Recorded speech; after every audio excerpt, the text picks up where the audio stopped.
મિત્રો, આપણે અહીં એક પ્રવૃત્તિ કરવા જઈ રહ્યા છીએ. ધોરણ 7ની અંદર ત્રીજું પ્રકરણ આવે છે.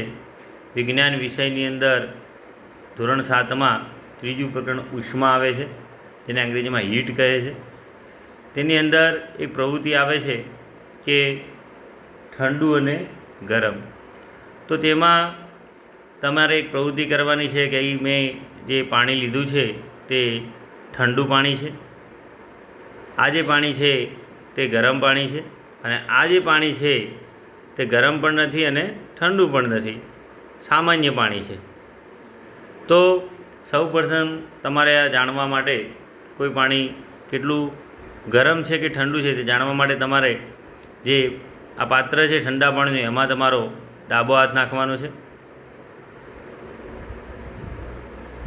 કોઈ પણ એક હાથ તમે નાખી શકો છો અને બીજો હાથ તમારે ગરમ પાણીમાં નાખવાનો છે. તો આ જે પાણી છે તે ઠંડુ પાણી છે અને આ જે પાણી છે તે ગરમ પાણી છે. હવે જે ઠંડા પાણીનો હાથ હતો એ ઉપાડી અને તમારે આ જે પાણી છે જે ગરમ પણ નથી ને ઠંડુ પાણી, તો તમને આ જે પાણી જે છે તમે ઠંડા પાણીમાં નાખેલો હાથ જ્યારે આ પાત્રમાં નાખો છો તો એ પાણી તમને ગરમ લાગશે. હવે તમારે જે પાણીમાં તમે ગરમ પાણીમાં જે હાથ નાખ્યો છે તેને આ પાણીમાં નાખો. ગરમ પાણીમાં નાખેલો હાથ તમે આ પાણીમાં નાખશો તો એ પાણી તમને ઠંડુ લાગે છે.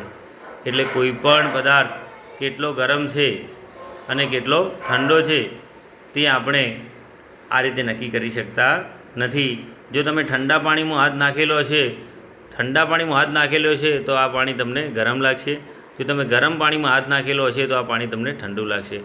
એટલે આપણે આ રીતે સીધું કોઈ પાણી ગરમ છે કે ઠંડુ એ નક્કી કરી શકતા નથી. પરંતુ કોઈ પદાર્થ કેટલો ઠંડો છે ને કેટલો ગરમ છે તે નક્કી કરવા માટે આપણે તાપમાન માપવું પડે છે, અને તેના માટે આપણે થર્મોમીટરનો ઉપયોગ કરી શકીએ છીએ. તો આ રીતે આપણે થર્મોમીટરની મદદથી ચોક્કસ કોઈ પદાર્થ કેટલો ગરમ છે તે આપણે નક્કી કરી શકીએ છીએ.